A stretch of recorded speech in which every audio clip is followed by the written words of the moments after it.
Buenas tardes, gracias por continuar acá. Vamos a presentar la última mesa de la mañana de este auditorio, que se titula Lenguaje y Lectura. Primero vamos a escuchar el trabajo de Paulina Peña Arellano y Yolanda Telles Rodríguez, que presentan el desarrollo del lenguaje en niños de 2 años. Sí, buenas tardes a todos. Nosotros vamos a hablar sobre el desarrollo del lenguaje en niños de 2 años. Como primer punto tenemos la problematización, en donde, tomando en cuenta a Polluelo y Salmerón 2006, el contexto ambiental en el que los niños crecen pues es fundamental para la adquisición del lenguaje, ya que por falta de una estimulación o por conflictos familiares o por la ausencia de un entorno verbal rico, pues los niños llegan a tener dificultades en su desarrollo del lenguaje.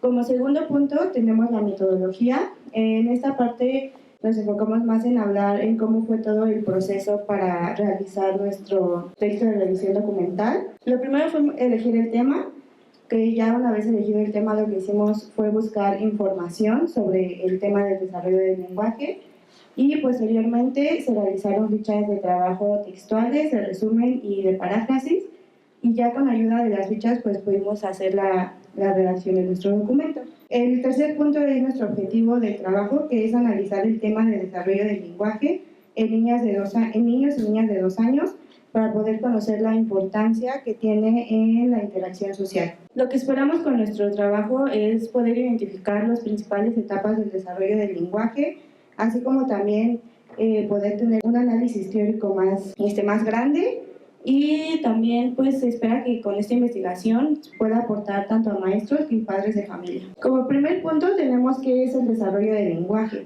tomando en cuenta diversos autores como lo fue Polluelo y Vygotsky, que fue citado en Gallardo. El desarrollo del lenguaje es una forma de comunicación que utilizamos pues para poder relacionarnos, expresar ideas y poder compartir información con las demás personas. Otro tema que abordamos fue el lenguaje, inteligencia y comunicación. En este apartado tomamos en cuenta a Chomsky, 1988, que nos dice que el lenguaje es una capacidad que se va desarrollando mediante la maduración. Por otro lado, Álvarez nos menciona que el lenguaje es parte de la inteligencia y es parte integrante también del resto de las demás capacidades cognitivas. En las áreas del desarrollo del lenguaje, nos dice Hoff, 2009, que se analizan en 3 partes. La fonológica, que es por medio de los sonidos. A lo largo del primer año de vida de los bebés, ellos empiezan a oír y distinguir sonidos del habla, cuando crean categorías mentales basadas en sonidos que escuchan constantemente o periódicamente. El léxico, que es por medio de la palabra. Los niños y niñas varían en la forma en la que desarrollan sus capacidades, siguiendo un cronograma natural que domina las capacidades lingüísticas. En el morfosintáctico, que es el desarrollo de los niños y niñas, se destaca desde los 24 meses de edad, comienzan a formar oraciones cortas. En el contexto del desarrollo del lenguaje, en las primeras infancias es importante dejar que los niños y niñas experimenten todo a su alrededor. En los factores que influyen, los textos que leímos, que hay 2 factores, los intrínsecos y los extrínsecos. Los factores intrínsecos son elementos internos, es decir, a todos aquellos que influyen en el individuo desde que adquiere su lenguaje, entre los que se pueden notar los sentidos, que es por medio del oído, que perciben todo a su alrededor, y por medio del cerebro, que por medio de la corteza cerebral se codifica toda la información percibida. Y los extrínsecos están ligados a la interacción en su entorno, que es todo lo que escuchan por medio de la familia o las personas cercanas a su alrededor, que serían cuidadores o acompañantes. En las dimensiones del sistema lingüístico, el desarrollo del lenguaje no se da de forma aislada, sino que es una relación estrecha entre el contenido, la forma, el uso y el lenguaje. La forma es en la que se presenta el lenguaje, que sería fonética y fonológica.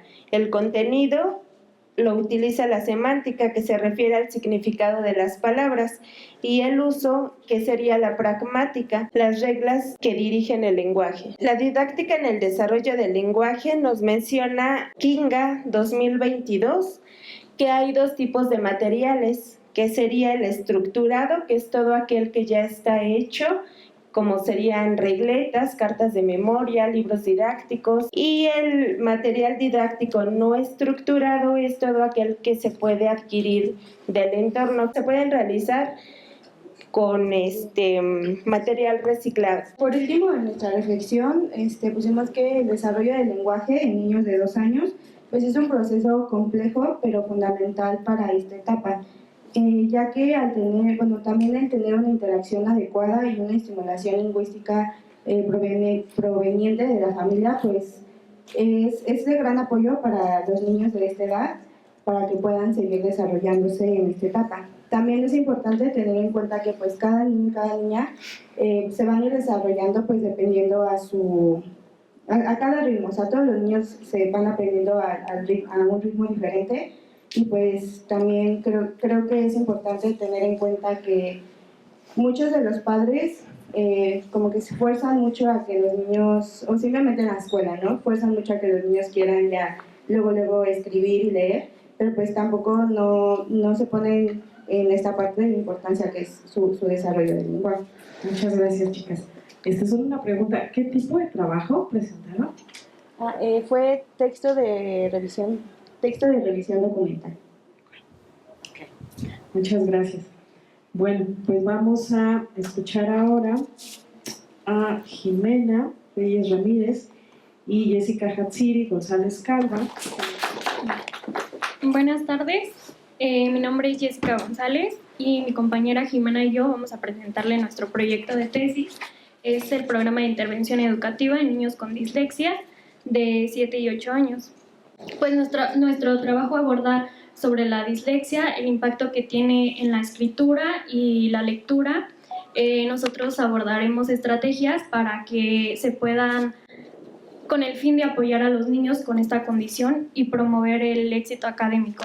Nosotros trabajaremos con 2 niños específicamente que ya han sido diagnosticados con dificultades específicas en la lectura y la escritura, pues necesitan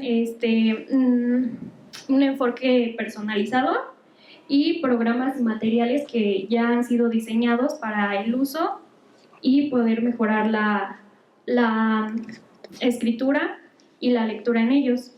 La dislexia es un trastorno específico del aprendizaje, no tiene nada que ver con la inteligencia del niño. Es un deterioro en la capacidad de reconocer palabras y también tienen problemas en la escritura, ya que la pueden tener más lenta o insegura.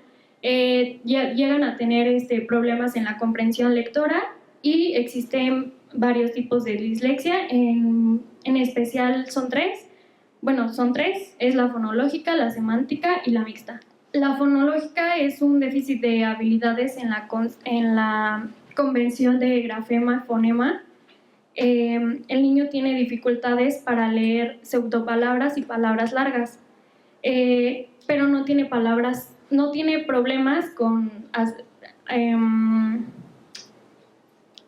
deletrear palabras comunes, como por ejemplo que es la casa, y la dislexia semántica, que aquí pues son problemas en la lectura de palabras comunes, como ya lo utilizamos en la anterior, que es casa, y la dislexia mixta, que es la combinación de las dos. Algunas de las características que llegan a presentar los niños con dislexia pues son dificultades para reconocer palabras, problemas para asociar letras con sonidos, escritura desorganizada y la baja autoestima a partir de todo esto. Las estrategias que vamos a utilizar son juegos fonológicos, como rimas, sílabas, sonidos iniciales. También utilizaremos tarjetas visuales para asociar la letra con el sonido, el uso de tecnologías educativas y las aplicaciones de juegos interactivos en línea. Las aplicaciones solamente se las mandaremos, como se podría decir, tarea extra con los padres de familia.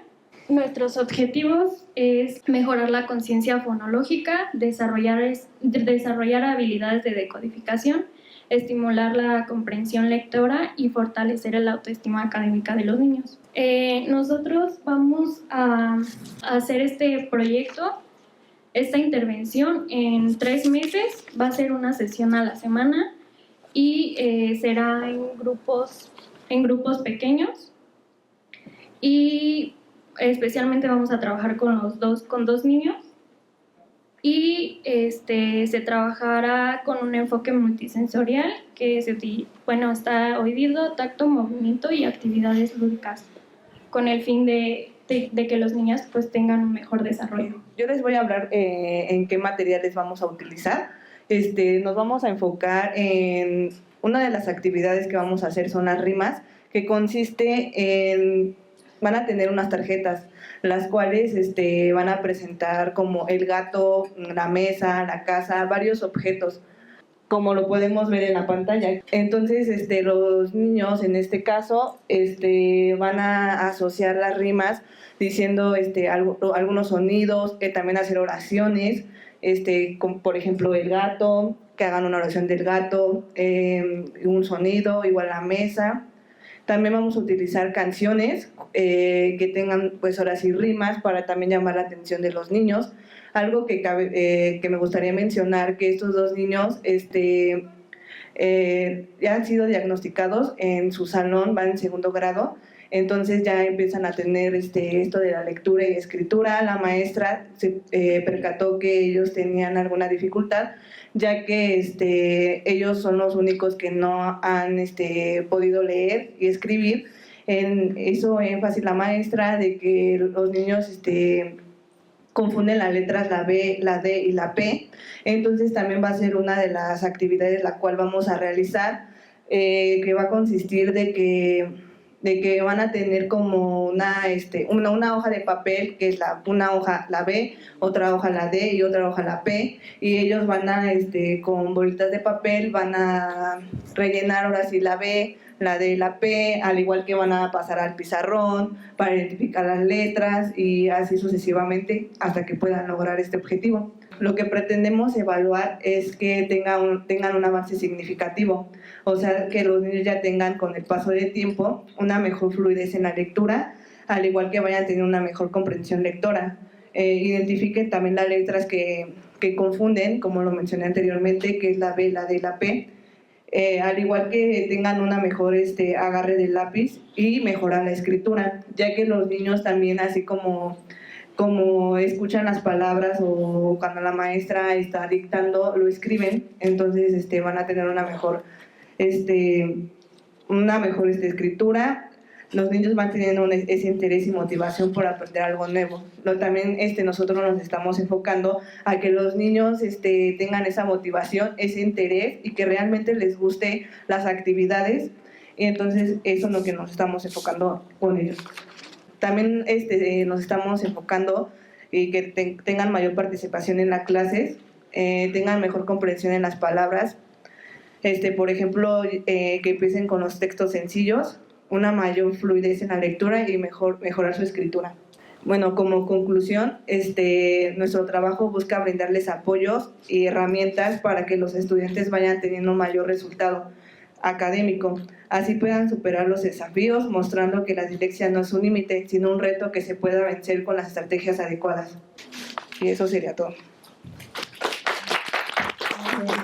Bueno, vamos a concluir con el trabajo de Carlos Manuel Figueroa Brito.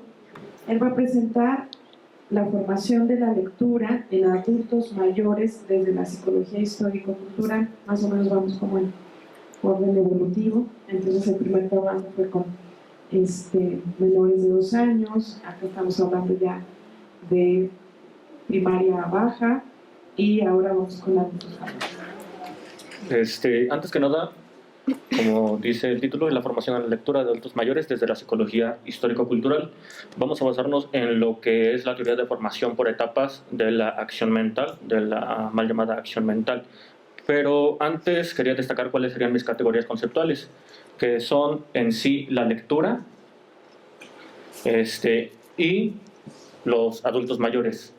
En el libro de Papalia de Desarrollo Humano define a los adultos mayores en 3 etapas, ¿no? Joven viejo, viejo viejo y viejo de edad avanzada. Pero sinceramente ahí tuve como una complicación en tanto a lo que deberíamos de definir como adulto mayor. Porque deberíamos de considerar las 3 edades por las que se pasan, ¿no? La edad cronológica, la biológica y la social. Así que en la metodología, a pesar de que digo mayores de 65 años, todavía queda un poco disperso eso. Más que nada fue para atender a un seccionamiento de la población, a un muestreo. Pero pues bueno, comenzamos sobre la alfabetización de adultos. En este estudio del 2025, Broduchen, que digamos hace un compilado de diferentes estudios al hacer esta cita, y es que la provisión de los servicios de alfabetización de adultos, pues ahora sí van a tener un impacto no solo, digamos, personal en el adulto, en la autonomía, en sus habilidades específicas de él, ¿no? Sino también van a tener un impacto social, tal como vemos aquí. No solo es como, en su economía vamos a acceder a mejores puestos de trabajo o algo parecido, ¿no? Sino que también, pues ahora sí serían la participación social, con diferentes eventos que tenemos recientemente, en que todo se comunica a manera de texto, y ya no solo en el texto impreso, sino en la digitalización de los medios. Ahora sí, que como hemos visto y como conocemos, pues en México está el Instituto Nacional para la Educación de los Adultos, que es el INEA, que pues digamos surge para dar respuesta a lo que se considera una problemática, que es que los adultos pues ahora sí pues que no sabían leer o escribir y digamos se contemplan otras habilidades. La alfabetización no solo va a remitir a habilidades de lectoescritura, sino que recientemente en torno a la literacidad con Paula Carlino y otros autores se aboca a esta traslación, o ¿quién no ha ido a hablar sobre la alfabetización académica, la alfabetización digital? Sino que eso ya se traslada a otros aspectos, como una enseñanza y un aprendizaje. Pero pues bueno, todo este tipo de programas de educación de adultos pues van a provenir de un financiamiento público mayoritariamente. Así que es susceptible a las condiciones económicas y políticas. Ahora sí que sería interesante ver desde dónde se origina el interés de alfabetizar a los adultos, porque vemos que en distintos, ahora sí, programas o en los resultados de distintos programas, por ejemplo, en el reporte del 2018, los logros del INEA estaban menores al 30% en entidades como lo son Yucatán, pero es como logro respecto a que verdaderamente son, ¿cómo decirlo?, analfabetas, o queremos como que ellos estén alfabetizados en un contenido bastante específico. Pues ahora sí que la alfabetización pues, está sujeta a condiciones políticas, económicas, teóricas y contextuales.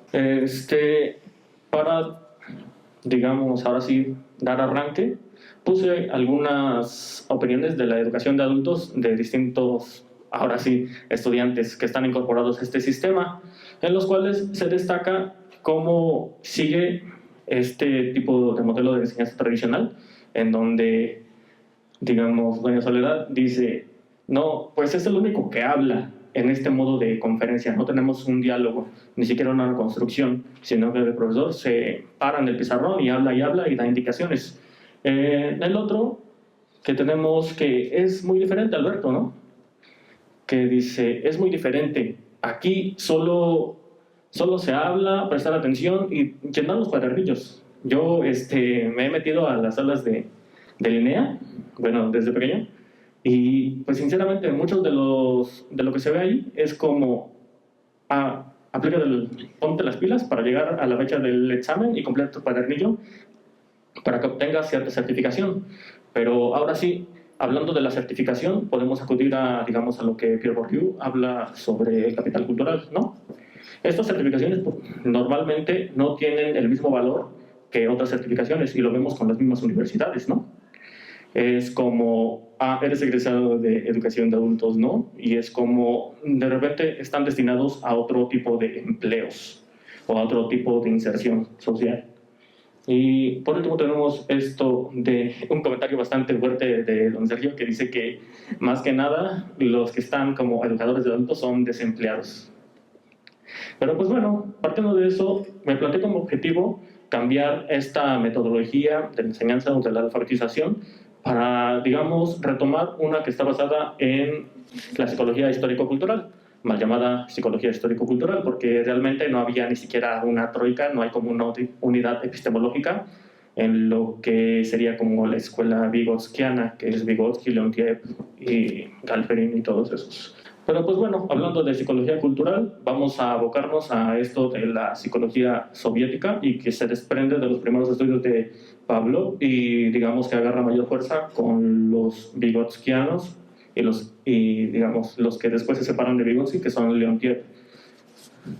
Y pues bueno, en la psicología histórico-cultural o en lo que también llamamos teoría sociocultural, tenemos lo que es como tener que la cognición es mediada por herramientas culturales y también esta visión que digamos se recalca mucho por Vygotsky, que es como todo parte desde el plano interpsicológico al intrapsicológico, pero digamos otros autores y bueno también él hacen como decir, ¿y cómo es que esto interpsicológico se transforma en intrapsicológico?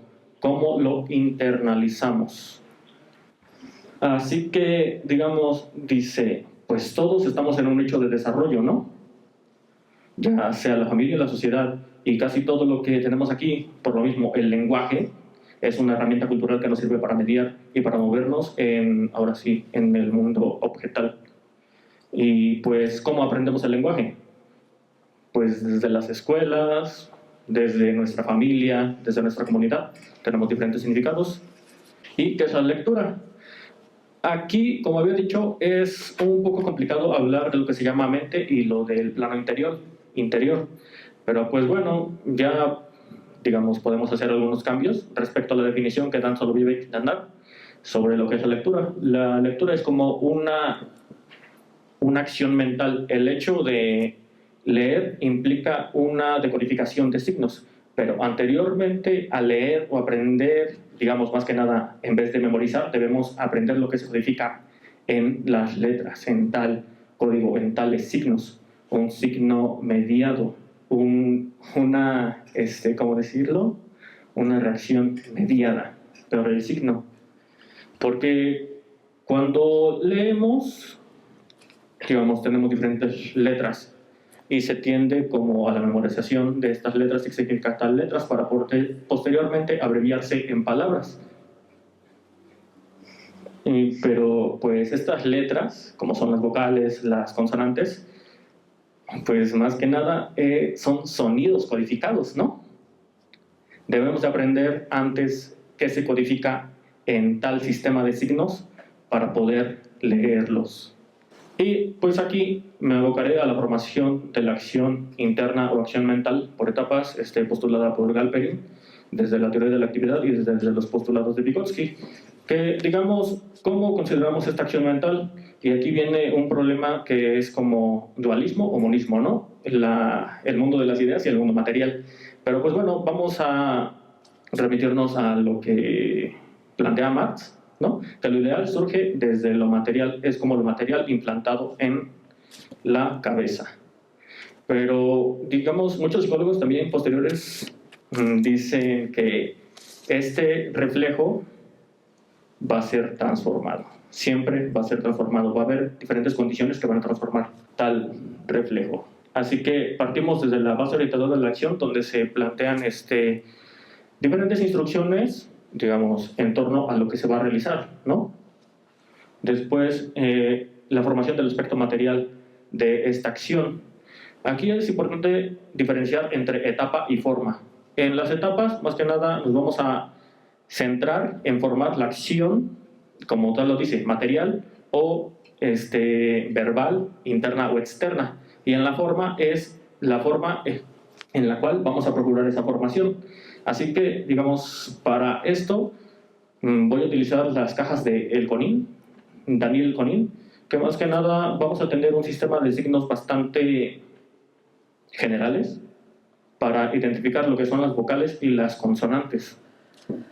Digamos, utiliza fichas de diferentes colores, una para identificar consonantes y otras para vocales. Y así se sigue el proceso, primero en el plano material, acudiendo al plano material, para posteriormente, no desde una memorización, sino de una sistematización, una generalización, pues esto se va a poder hacer en silencio. Y en la metodología, era lo que decía sobre las edades cronológicas, biológicas y sociales. Como decía Paulo Freire, como fundamentos revolucionarios para la pedagogía popular, todo acto educativo debe estar precedido por un análisis crítico de la realidad del sujeto. Así que, digamos, en la selección de participantes, no lo tomemos como algo, ya no me puedo mover de aquí. Se procederá desde una entrevista individual. Aquí me faltó hacer algo para el análisis crítico, y es como, ¿dónde está situado? ¿Dónde está situada esta persona? Aparte de lo que es su autoconcepto. Y bueno, a partir de este análisis de la realidad, se van a adecuar estos métodos de la enseñanza de la lectura de la psicología histórico-cultural, que como habíamos visto son, pues ahora sí, estos de las cajas del CONIN, el método de la formulación por etapas. ¿Y cómo haría estas adecuaciones? Pues valdría la pena rescatar como qué palabras usan habitualmente en su cotidianidad, o para qué se plantean usarlos, qué quieren realizar, porque para toda etapa, para toda actividad, para toda formación se parte de una motivación, y no es como una motivación de decir, si aprendes esto te voy a dar un dulce, o si aprendes esto vas a conseguir mejor trabajo, sino que la motivación debe de ir enfocada a la misma actividad, o sea, enfrentarlos a problemas o presentarles un problema que solo pueda resolverse con dicha actividad y que sea específico de ella. Y posteriormente se habla de una estructuración de sesiones, una evaluación auténtica en torno a la lectura, ahora sí auténtica en torno a lo que habla Monedero en su conferencia, que es como auténtica, como propedéutica, acercada a la realidad, que realmente puede ser utilizada. Y conocer los resultados sería una entrevista individual en torno a los usos para identificar los beneficios de este método. Y reflexiones. Hablamos sobre el eclecticismo en la psicología, cómo de diferentes posturas queremos meter todo. Y yo realmente decía, como que hay vastas similitudes entre diferentes enfoques, ¿no? Pero ahora sí, en la práctica, al no tener un mismo origen epistemológico, no hay unidad epistemológica ni siquiera en la psicología histórico-cultural, como que nos enfrentamos a diferentes problemas. Ahora sí, ni de chile, ni de manteca, ni de dulce se debe de mezclar. La psicología histórico-cultural y la psicología crítica. La psicología crítica surge como una forma de adoptar la práctica de la psicología como algo más, ahora sí, ¿por qué queremos realizar tal? ¿Por qué queremos normalizar a la población? ¿Y por qué queremos alfabetizar a la población desde diferentes procesos psicológicos? Y el problema mente-cuerpo, como hemos visto, dualista o monista, ¿no? Ideal y material, esta consideración. Pero pues yo parto de la idea de que todo proceso ideal parte desde la realidad material. Y lo de las sesiones libres y estructuradas. ¿Por qué libres o por qué estructuradas? Porque ya tengo, digamos, algunos sujetos que pues tienen que trabajar o que están en otro lugar, y es como, ¿en qué tiempo voy a tener oportunidad de esto? De realmente estar presente en tal. Y por último, la redacción. El lenguaje es bastante complicado, porque muchas cosas pueden significar lo mismo y los significados cambian en vista de diferentes personas. La verdad me gustaría como reflexionar más en torno al papel del adulto en la educación, y aquí están mis referencias. Aunque en la carrera se aborda el lenguaje en varias materias, creo que el plan de estudios no les permite como un análisis mucho más profundo. Seguramente muchas de las cosas que ustedes conocen ahora son productos sobre todo de este año de trabajo, ¿no?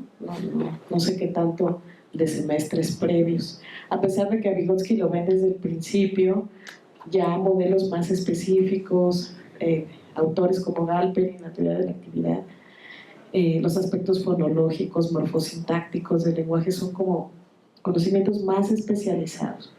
Entonces, bueno, lo que se anima al público, esa sería mi primera pregunta. ¿Con qué retos se enfrentaron ustedes o cómo valoran la formación previa para enfrentarse a un tema tan complejo, que es el lenguaje y, bueno, también la lectoescritura? Bueno, uno de los retos que nos podemos encontrar es de que, por ejemplo, nosotros tenemos de 3 meses destinados, pero puede ser que el niño tenga más tiempo para que sepa, ahora sí, en este caso, escribir y leer, tener una mejor comprensión lectora. Entonces, también otro de los retos es las adecuaciones que tenemos que hacer respecto a los materiales, que se adecúen al niño, a sus necesidades y obviamente a sus intereses.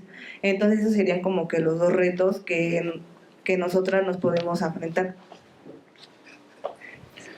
Bueno, uno de los principales retos es como esta formación en la psicología, que habíamos visto que pues todavía es ecléctica y se tienen diferentes enfoques, y es como hay toma el cual te ayude, el cual le ayude a la persona, pero pues yo sinceramente creo como en la consolidación de una psicología general para, digamos, desde esta generalización diversificar los métodos.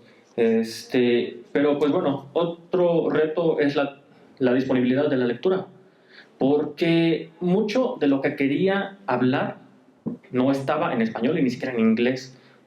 Tuve que utilizar algunos libros en ruso y todavía utilizar el Lens para poder traducir.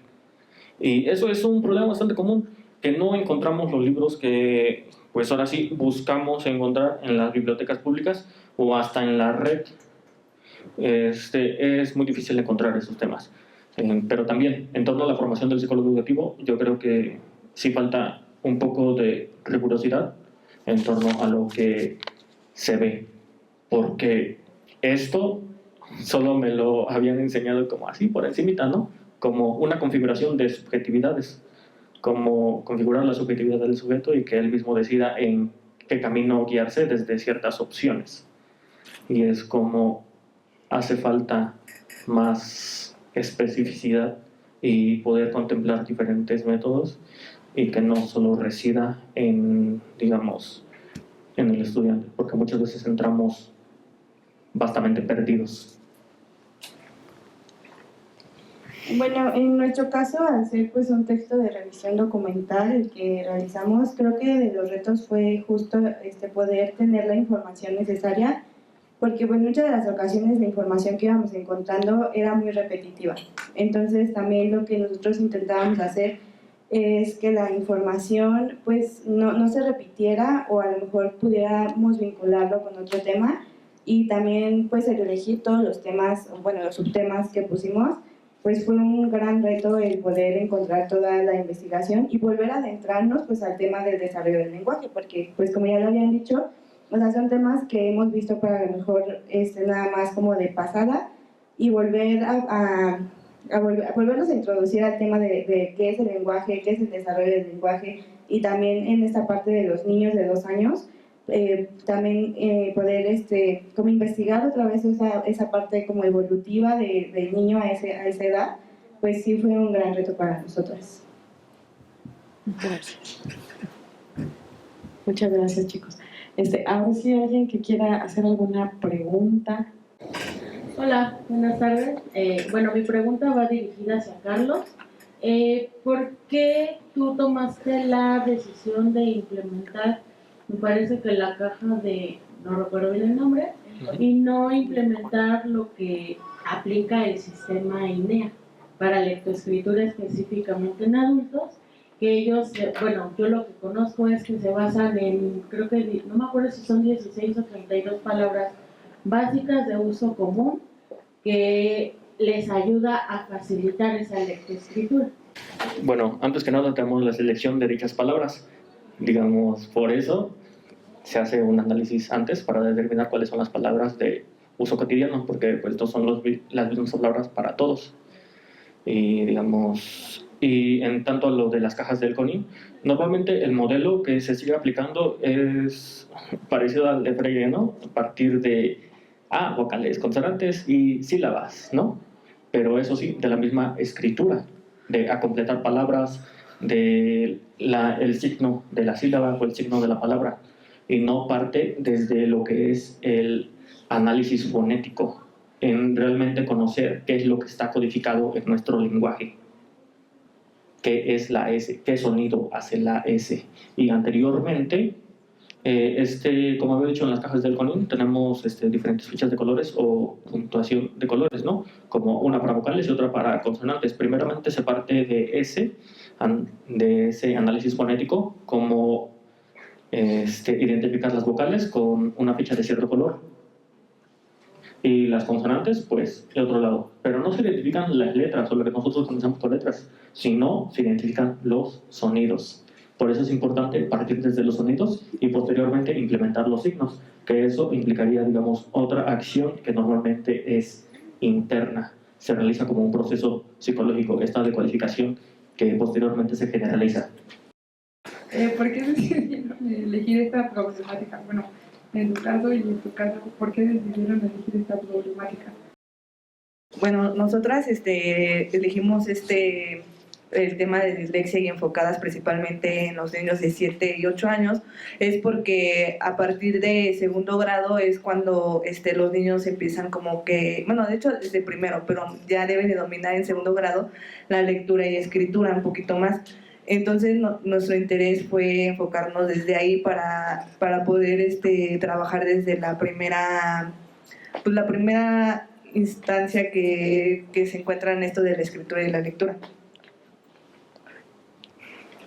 Bueno, yo me centré en esta problemática en vista de que pues los adultos ahora se sitúan en un mundo pues diferente, que más que nada ahorita atiende a la digitalización de los medios y pues cómo nos comunicamos normalmente por la escritura.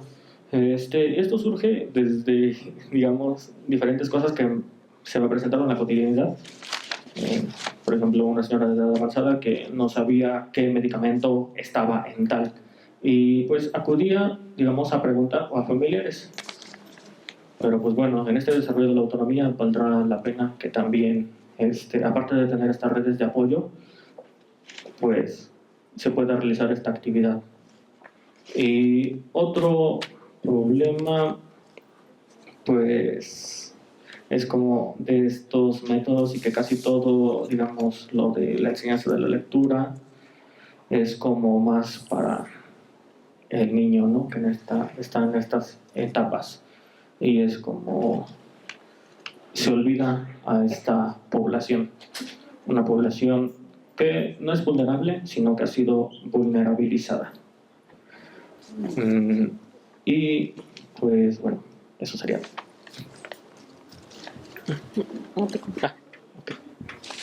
Bueno, nosotros elegimos el tema sobre el desarrollo del lenguaje. Pues más que nada fue un proceso. Fue un proceso que tuvimos en nuestra materia de seminario.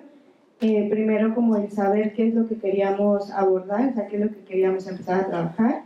Y de tantos temas que estuvimos pensando, nos decidimos por el desarrollo del lenguaje porque creo que es importante también tener pues un poco de, no conciencia, ¿no? Sino de información de todo lo que se debe de llevar a cabo para el desarrollo del lenguaje, en este caso en niños de 2 años. Y creo que más fue que elegimos el tema por interés y por también nosotras poder saber más y poder tener más como conocimiento del tema. Gracias, buenas tardes a todas y todos. Yo más bien haría algunos comentarios y que voy como armando también como interrogantes para quienes participaron. Como primer punto me parece que es muy importante distinguir entre el lenguaje oral, lenguaje escrito y lenguajes, porque de hecho los lenguajes, la multiplicidad de lenguajes, es necesario como tomarlo en cuenta. También eso, las formas, digamos, no formales, no sistematizadas, estructuradas, también son formas de lenguaje desde los primeros años, y para todos nosotros, o sea, nosotros hablamos con lenguaje gestual, con lenguaje corporal, nos comunicamos y tratamos de expresar emociones a través de las artes, ¿no? De distintas expresiones artísticas. Para el caso de las niñas y los niños pues, pequeños, esto es muy importante, porque cuando todavía no tienen un dominio del lenguaje oral o del lenguaje escrito, ¿no? Entonces, hay una primera pregunta, a lo mejor no para que la contesten todos y se haga una ronda, sino para que la conteste quien guste, sería si han tomado en consideración esta perspectiva de los múltiples lenguajes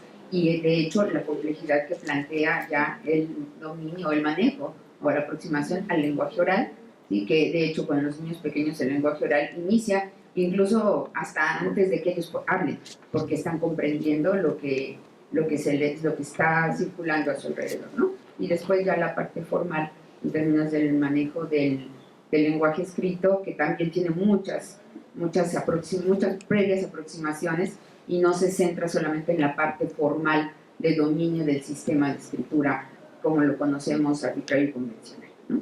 Entonces, la primera es si tomaron en cuenta los diferentes lenguajes y de qué forma. Segunda cuestión, que tiene que ver con ciertas aproximaciones que yo invito a que se revisen, porque pensar que un niño porque tiene 7 años ya tiene que, como se decía hace un momento, ya deben de tener el dominio de la lectura y la escritura, pues no es un deber, perdón, pero no es un deber, nadie debe, ¿no? Más bien es una posibilidad y es un aproximado, y pensar que el desarrollo de las personas está en función de la edad que tienen o incluso del grado escolar en el que están, pues es un error así directo, y tenemos muchos elementos teóricos con los cuales poder sustentar eso.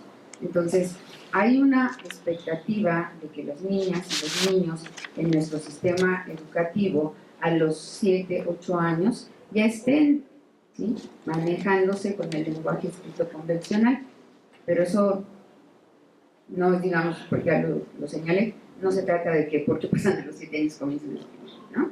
Y como psicólogos educativos creo que sí es muy importante que hagan esa reflexión y que no caigan en estas tipificaciones, porque como lo han comentado, depende de muchos factores, ¿sí?, el hecho de que puedan darle sentido a lo escrito y que puedan aproximarse a estos niveles de manejarlo y seguir aproximando a estos niveles de abstracción que plantea el lenguaje oral por principio y el lenguaje escrito también, ¿sí?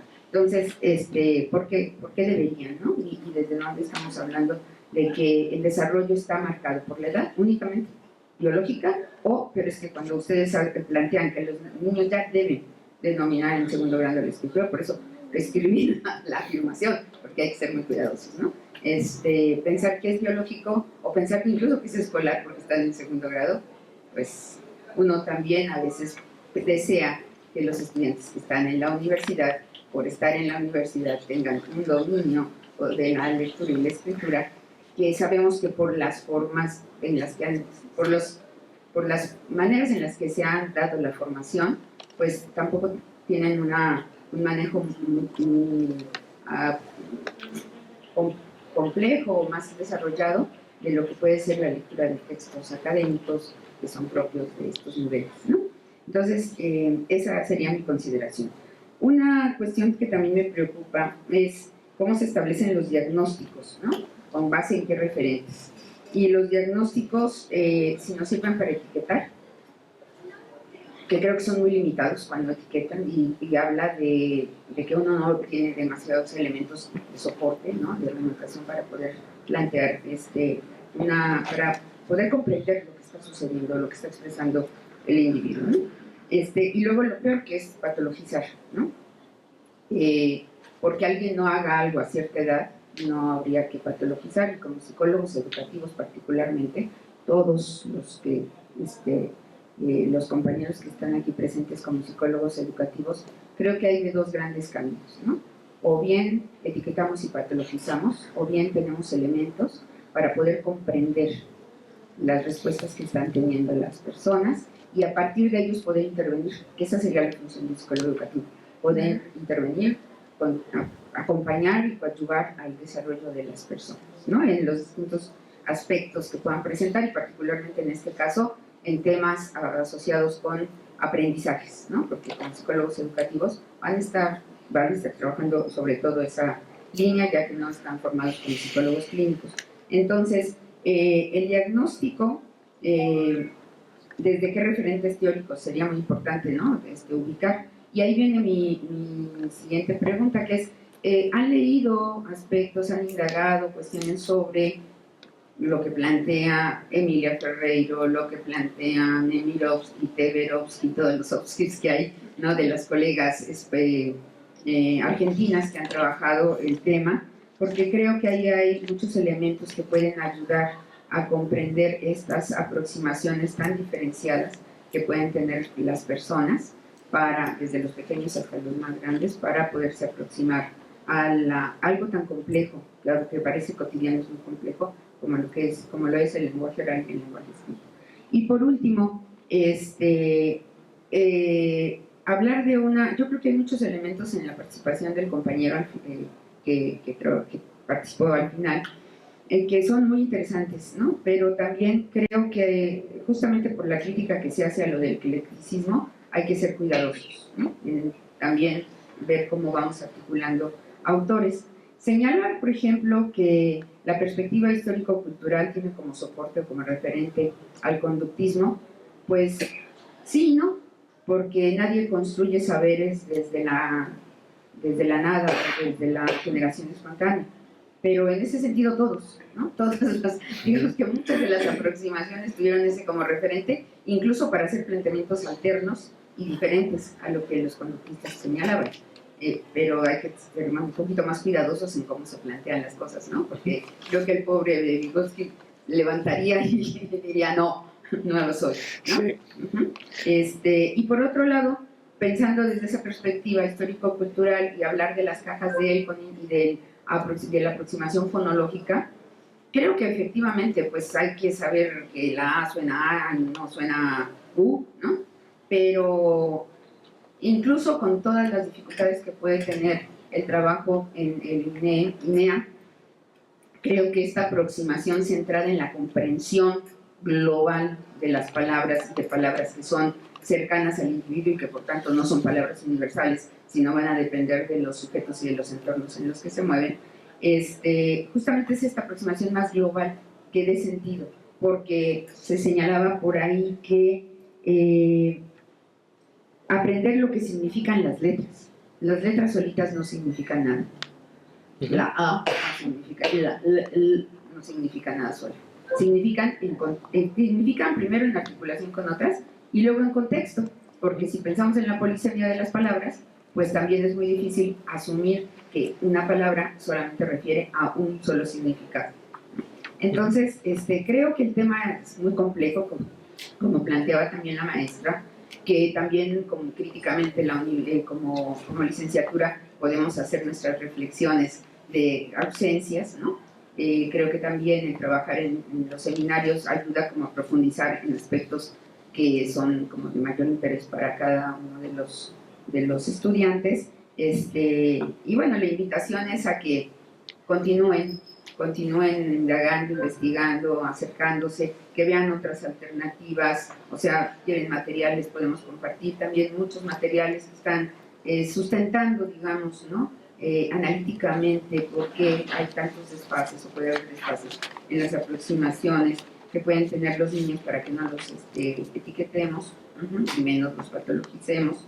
Y bueno, pues qué bueno que están además tocando estos temas que son muy importantes, muy necesarios, y la invitación es a que recuerden que la tarea del psicólogo educativo es desarrollar todo lo posible para poder acompañar y, digamos, en la medida de lo posible, ayudar a superar lo que podría entenderse como problemáticas de aprendizaje de los individuos, ¿no? Mejor que no lleguemos ni siquiera a eso.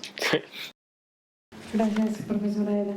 Pues ya estamos como sobre el tiempo, entonces, bueno, pues les agradezco mucho su presentación, su interés por un tema tan complejo y un último comentario que sí quería hacer, que sí me preocupó de los dos trabajos, es pensar en una intervención y no pensar en una evaluación clara antes y después. Es decir, ¿cómo vamos a saber que lo que sea que queramos promover a través del mecanismo que queramos utilizar realmente se logra? Entonces ahí yo veo como poca claridad en los objetivos de la intervención, o sea, decir que quieres lograr tantas cosas, pues la comprensión lectora, la conciencia fonológica, la autoestima, creo que mientras más se abarca, pues menos se aclara, ¿no? Entonces sí es muy importante definir con claridad los objetivos de toda intervención, porque no podemos lograrlo todo, ni en ninguna área. Y además, definir con claridad las herramientas que vamos a utilizar para evaluar el impacto, porque de pronto me da la impresión que hay un desfase entre lo que ustedes quieren trabajar y los materiales que van a usar y cómo lo van a evaluar.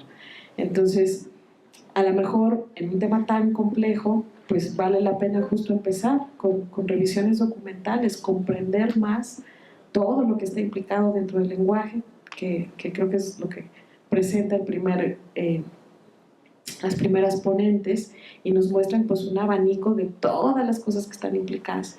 Entonces, bueno, no quería dejar de mencionarlo porque sin duda las intervenciones con poblaciones específicas pues nos retan y nos exigen un nivel de compromiso ético importante, ¿no? Como no en general hacer pues como cualquier cosa y a ver qué mejora, sino tener muy claro qué se va a hacer, cómo se va a evaluar, aunque sea chiquito, aunque parezca modesto, creo que es mucho mejor que querer impactar en tantas cosas que al final ni sabemos si se va a lograr porque no hay maneras de evaluarlo con claridad. Pero qué bueno que se interesan en el lenguaje, en la adquisición de la lengua escrita, porque sin duda es uno de los campos más importantes a nivel profesional. Eso sí es una demanda real para todos los profesionales de la educación. La cuestión del lenguaje, la cuestión de la lectura y la escritura. Pues muchas gracias por acompañarnos.